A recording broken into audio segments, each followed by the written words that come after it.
Hi friends, my name is Kanya Patel and in this video we'll study chapter number 7, Glimpses of India of the first part, A Baker from Goa. This is class 10 English textbook NCERT CBSE syllabus. दोस्तों मेरा नाम कन्हैया पटेल है। इस video में हम 7वां part करेंगे glimpses of India. उसमें पहला हिस्सा है अ बेकर फ्रॉम गोवा। ये 10वीं कक्षा की इंग्लिश टेक्स्ट बुक है NCERT CBSE सिलेबस में से।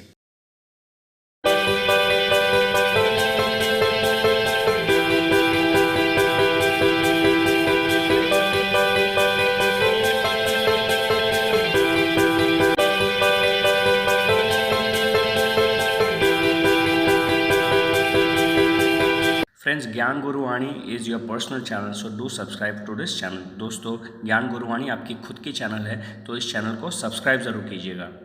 Do share and like this video. इस वीडियो को शेयर और लाइक ज़रूर कीजिएगा। If you have any questions do leave a comment for me. अगर आपको कुछ प्रश्न है तो मुझे कमेंट बॉक्स में कमेंट ज़रूर छोड़िएगा।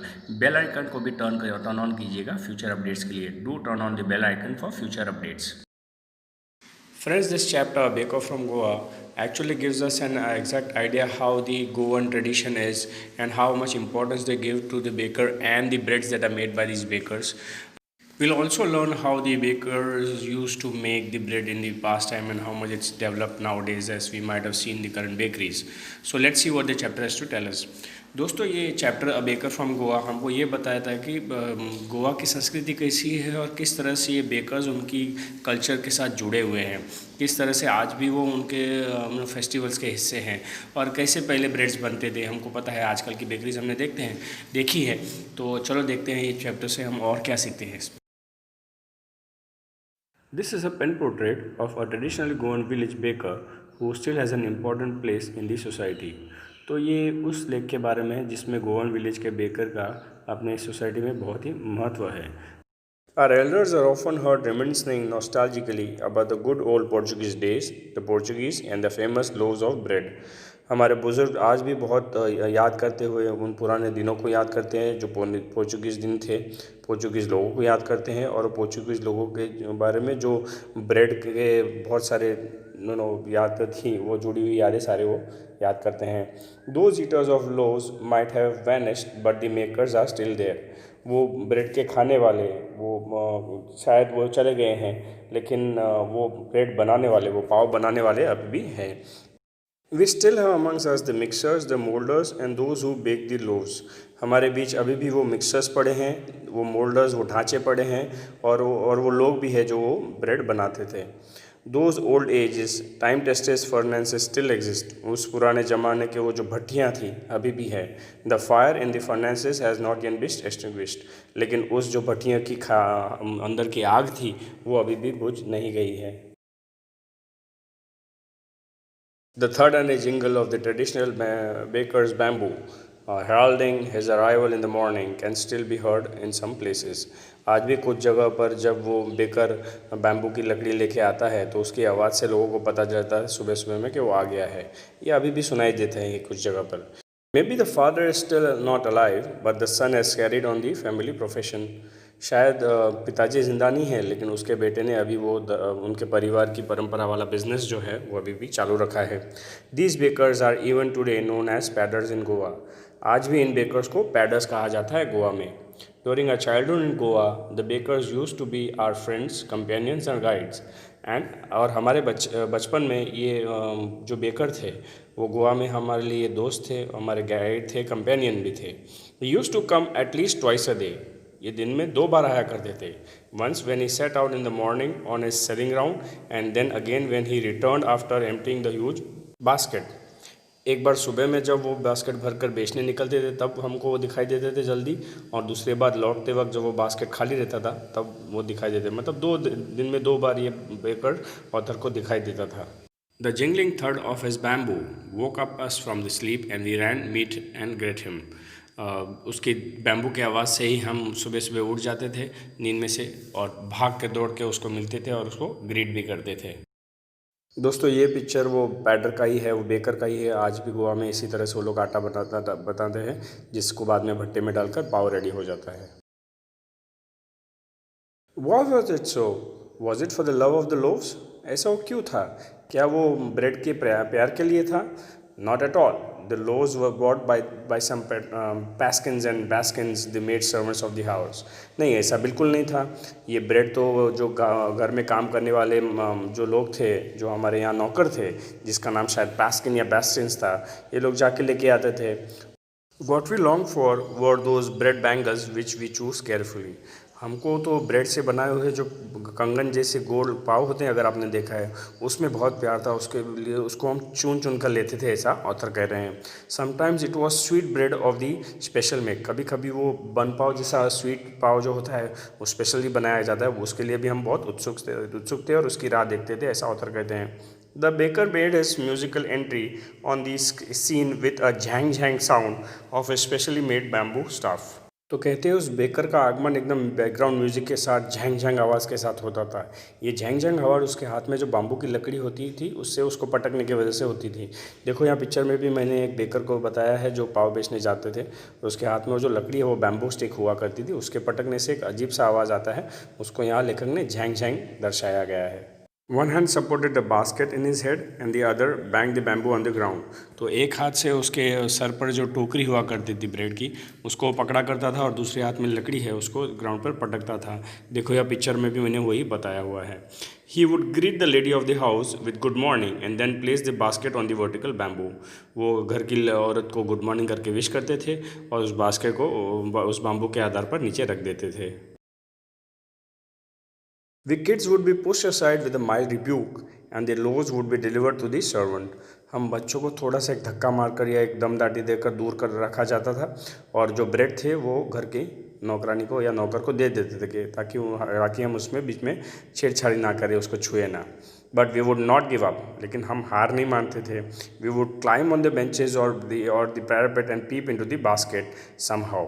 हम लोग हार नहीं मानते थे, उस वहाँ पे बेंचेस के ऊपर या पैरापेट के ऊपर झुककर बास्केट के अंदर देखना ही चाहते थे कि बास्केट में क्या है। I can still recall the typical fragrances of those loaves. उस ब्रेड में से आने वाली वो टिपिकल स्मेल जो थी, वो खुशबू तो जो थी वो अभी भी मैं याद कर सकता हूँ। Loaves for the elders and bangles for the children. तो बच्चों के लिए वो ब्रेड पाव थे और हमारे लिए वो गोल गोल होल वाले जो बन पाव जैसे स्वीट थे, बच्चों के लिए वो था। Then we did not even care to brush our teeth और वॉश आर माउथ्स प्रॉपरली। उस समय पर शायद हम ब्रश भी नहीं करते थे या हमारे दांत भी साफ़ नहीं करते थे ढंग से सुबह सुबह में। एंड वाई शुड वी, और हमें ब्रश करना भी चाहिए क्यों सुबह सुबह। Who would take the trouble of plucking the mango leaf for the toothbrush? सुबह सुबह ब्रश करने के लिए जाकर आम के पेड़ के पत्ते तोड़ने की तकलीफ़ कौन लेगा।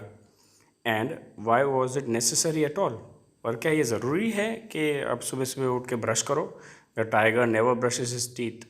शेर या बाघ कभी अपने दांत ब्रश नहीं करता। Hot T could splash and clean up everything so nicely after all. गरम गरम चाय सारा मुंह को साफ कर दे, एकदम साफ सफाई करके एकदम मस्त कर देगा आखिर में।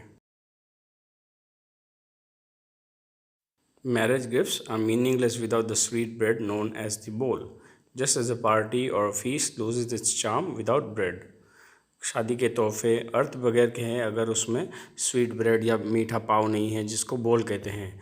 जिस तरह किसी पार्टी का पूरी रौनक चली जाएगी, उस तरह ब्रेड के बगैर सब कुछ अधूरा है, ऐसा ये कहना चाहते हैं।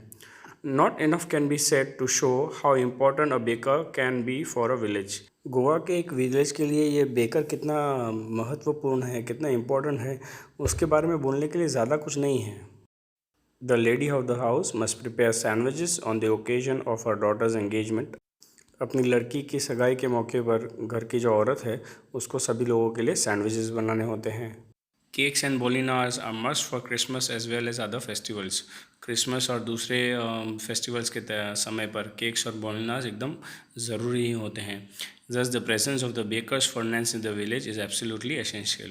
इसीलिए उस बेकर की भट्टी का वहाँ उस गांव में होना बहुत ही महत्वपूर्ण है, बहुत ही ज़रूरी है।